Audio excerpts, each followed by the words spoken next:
Olá, meu nome é Lucas Lemes, estou no 5º semestre de Produção em Mídia Audiovisual e sou diretor do documentário Por Trás do Arco-Íris. Eu me chamo Guilherme Lerman, estou no 4º semestre do curso de jornalismo aqui na Unisc e participei junto aos meus colegas sobre a pesquisa do documentário. E no episódio de hoje nós vamos falar como foi a produção do nosso documentário.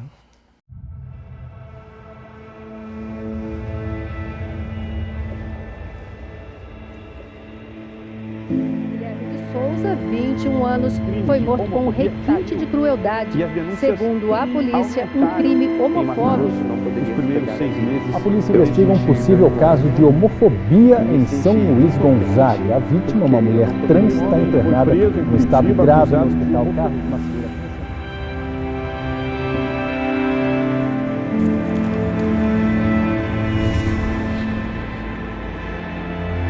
Eu me chamo Guilherme Henrique da Rosa Lerman, tenho 19 anos de idade e sou gay. Meu nome é Ana Gabriela Almeida da Rosa, eu tenho 19 anos e eu sou lésbica. Meu nome é Leonardo Céu da Silva. Desde 2016 eu sou assumidamente homossexual, né, gay, só que tô me descobrindo trans.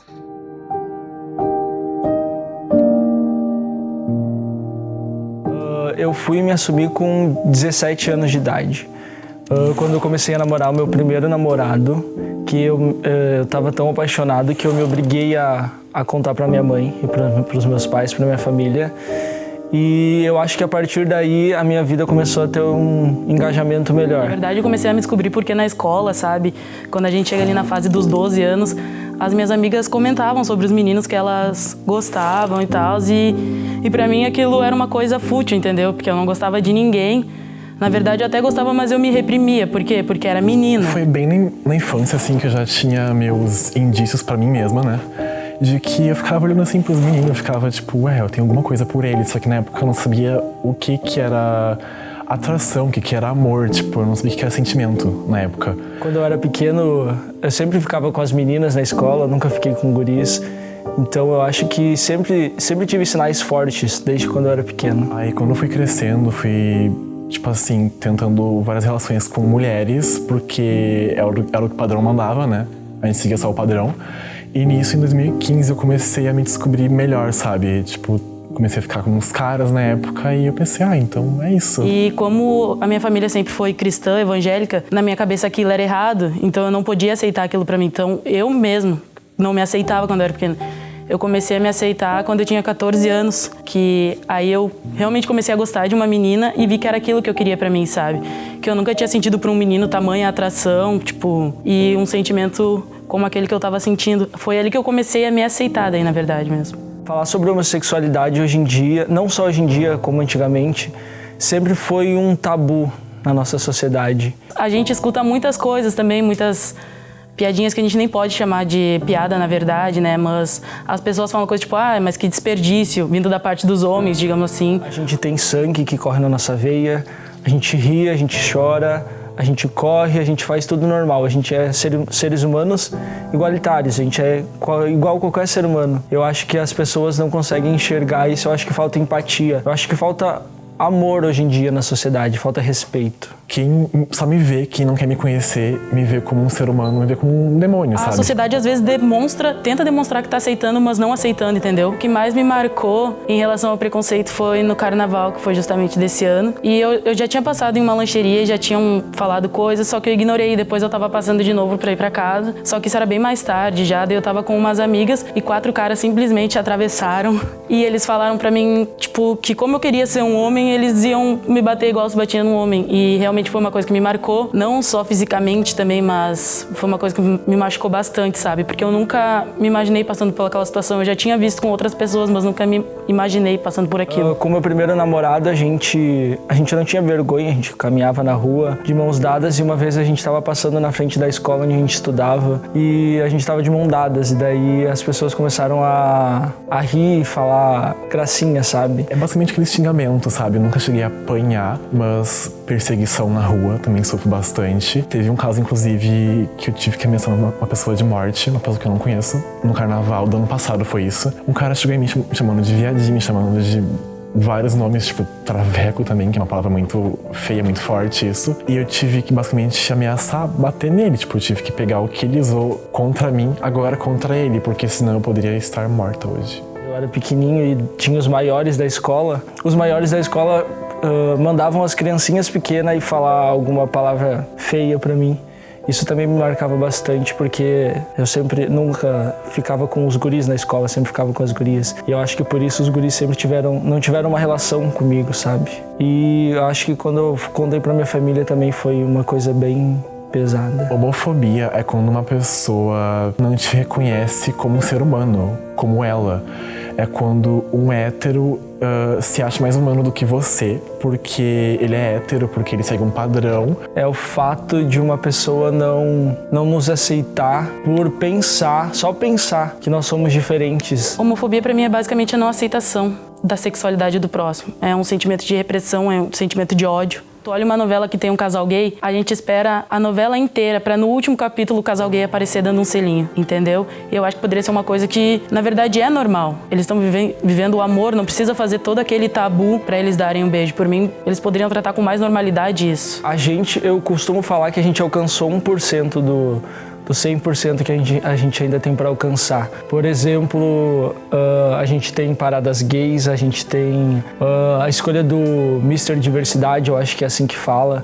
Nós temos alguns eventos que as pessoas permitem que a gente faça, mesmo que sempre há alguma homofobia, alguma coisa que acontece, mas eu acho que a gente ainda tem um longo caminho para percorrer, para ter direitos iguais, eu acho, na sociedade. A diversidade sexual envolve muita sexualidade, é uma coisa muito ampla. Eu acho que diversidade sexual, como o nome já diz tudo, é a diversidade, é o que nos torna diferente um do outro. Eu sou lésbica, meu amigo é gay, eu tenho uma amiga hétero. Pra mim isso é a diversidade, nós somos a diversidade. Imagina se no mundo só houvesse gays, só houvesse lésbicas ou só houvesse héteros. Particularmente a minha maior conquista foi a aceitação da minha família, né?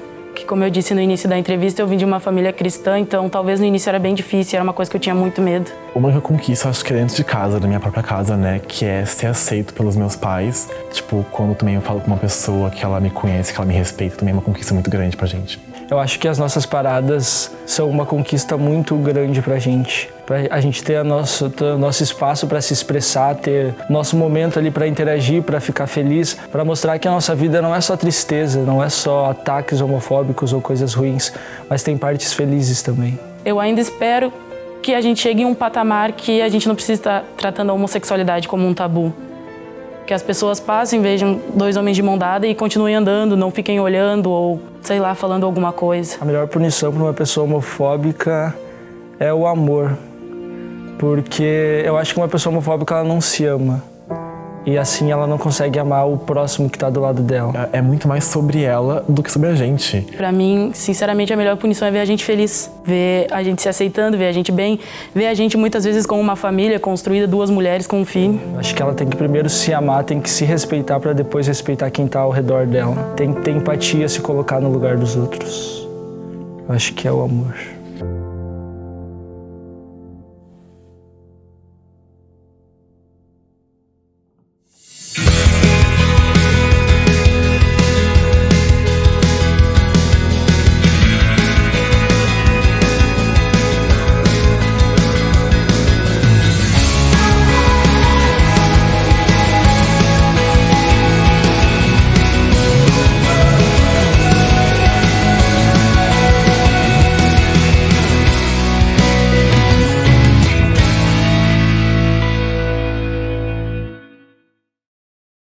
Você assistiu o documentário Por Trás do Arco-Íris. Depois do intervalo, falaremos um pouco da nossa produção.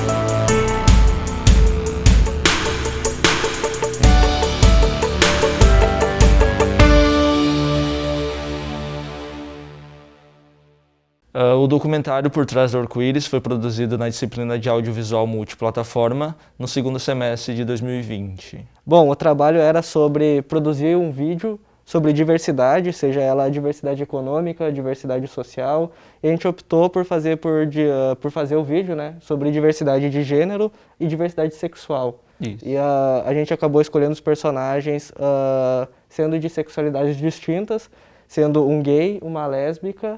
Uma trans. E uma trans, isso.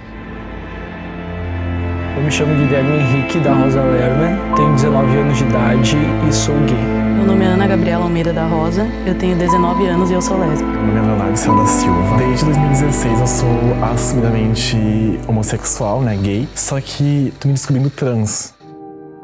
Por conta da pandemia, a gente ainda não tinha contato com o campus da Unisc, e as produções, as pequenas produções que pelo menos eu fiz, foram todas feitas em casa, coisas pequenas assim, e seria a primeira grande produção que a gente faria com os equipamentos da Unisc, utilizando do campus e tudo mais. Então o professor Erion, ele trouxe a gente para fazer uma espécie de tour na Unisc, para conhecer os equipamentos, conhecer os cenários, conhecer os equipamentos de áudio, de gravação, câmeras, e saber como ia funcionar isso, porque era meu primeiro contato, acredito que era o teu também, Sim, e muitas pessoas não tinham a menor ideia como mexia numa câmera, como botava um gravador de áudio para funcionar, como colocava uma lapela em alguém. Então antes da gente fazer essa produção, a gente teve esse tour na Unisc, assim, e acho que foi bem interessante, foi bem legal pra gente fazer esse projeto acontecer. Nós pegamos o nome por trás do arco-íris para simbolizar o arco-íris, para simbolizar a alegria do grupo LGBTQIA+, e nós pegamos por trás do arco-íris para mostrar que nós ainda passamos por dores, passamos por dificuldades, passamos por algumas aceitações perante a sociedade, e para mostrar que a nossa vida também ainda tem muito que mudar perante da sociedade com o grupo LGBTQIA+. Como nós éramos em 4, né, nós dividimos as tarefas, então. O Lucas ficou com a parte da produção, ele era diretor do documentário. Eu e a Bruna e a Eduarda ficamos com a parte da pesquisa, que no caso nós nos dividimos e pesquisamos sobre o assunto para saber do que nós estávamos falando. A Eduarda até pesquisou para se embasar nas perguntas que ela faria para a gente no documentário. No começo também a gente tinha uma ideia de fazer a abertura que foi feita, que era começar com notícias assim, de crimes, de notícias bem pesadas assim mesmo, que foram cometidas que acontecem no dia a dia. Que acontecem no dia a dia, e também foram responsáveis por fazer essas pesquisas também, para trazer esse tom bem pesado no começo do documentário. E aí fazer aquele vermelho escorrendo na tela do sangue, e aí saindo assim, ser a parte vermelha do arco-íris, assim, sabe? Tipo... A polícia investiga um possível caso de homofobia em São Luís Gonzaga. A vítima, uma mulher trans, está internada no estado grave no hospital Carlos Macieira.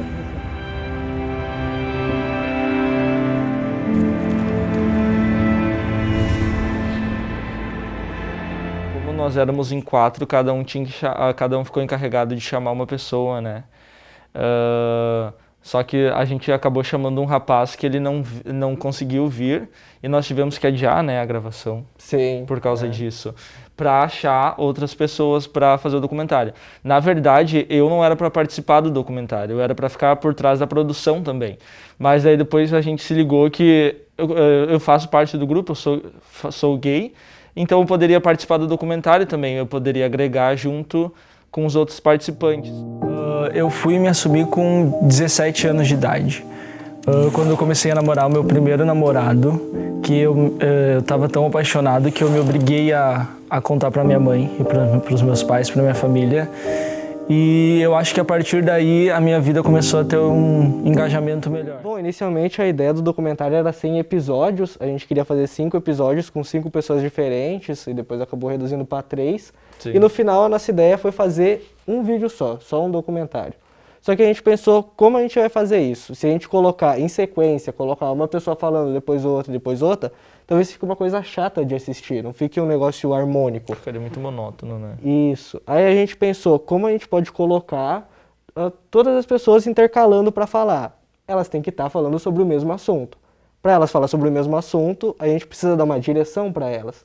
Para dar uma direção, a gente formulou as perguntas. Apesar de ser histórias de vida bem diferentes, ser personagens também completamente diferentes, com suas personalidades e tudo mais, meio que a gente conseguiu colocar todo mundo na mesma página, justamente por causa das perguntas, que depois na hora da montagem com o corte a gente conseguiu intercalar e fazer ficar um vídeo dinâmico, mesmo que não tenha movimento de câmera, não tenha muitos recursos visuais, mas ficou um vídeo dinâmico justamente por isso dos cortes, de intercalar as histórias. Ter participado, ter visto de outra forma, porque antes, até então, eu só estava na parte da produção, mas vendo o resultado final, ver todas as histórias, ver o que os outros participantes contaram, foi uma coisa muito legal, porque a gente pôde perceber como cada pessoa é diferente uma da outra. O documentário em si, até então, eu não tinha essa ideia que ele ficaria tão marcante como ele ficou, tão emocionante como ele ficou. Até algumas colegas diziam que, ao ver o documentário, elas literalmente choraram, sabe? Porque são histórias de vida que comovem as pessoas. Porque, querendo ou não, falar sobre esse assunto ainda no meio da sociedade é uma coisa que não é muito debatida, não é muito falada. As pessoas falam que a nossa geração está mais aberta para isso, mas a gente sabe que ainda não é um tabu, né? Não é bem assim que as coisas funcionam, que ainda tem desigualdade, que era o tema do documentário. Então, falar sobre isso, até no dia que nós entregamos o documentário, nós postamos nas nossas redes sociais, e fazer isso foi uma coisa muito boa, porque a gente pôde ver o carinho que algumas pessoas tiveram, sabe? As pessoas falar parabéns pelo documentário e pelas histórias em si, e se comoverem com isso, foi uma coisa que foi muito emocionante para nós. Principalmente para mim, algumas pessoas que eu nem conhecia virem falar sobre isso, parabéns pela tua história, parabéns pela tua força, que é para continuar seguindo em frente, sabe? Porque tem dias que é difícil viver estar na nossa pele, digamos assim. Estar na comunidade, ser da comunidade LGBTQIA+, tem momentos que são difíceis. E falar sobre isso no documentário foi uma coisa muito legal para nós. Todos os participantes, assim, eles conseguiram, eles contaram histórias de vida muito emocionantes, assim, sabe? Então, eu acho que eu consegui aproveitar isso também na edição e, como a história deles era bem legal, eu, coloquei uma trilha também, a abertura também, eu acho que dá bastante essa carga dramática, sabe? A ideia inicial talvez não era essa, talvez era eles contar suas histórias, mostrar como era por trás do arco-íris, mas foi que no final acabou ficando muito legal, sabe? No final foi o carro-chefe do documentário, assim, foi essa emoção que a história deles trouxe pro documentário, sabe? Eu digo sempre para minha mãe, eu tento entender ela, mas ela tem que tentar me entender também, sabe? A gente tem que se acertar, ela tem que me respeitar, eu respeito ela, e ela tem que entender que eu não pedi para nascer assim, sabe? E então, independente de se eu for gay, se eu for lésbica, se eu for hétero, eu vou continuar sendo filho dela da mesma forma. E eu acho que as pessoas têm que ver isso.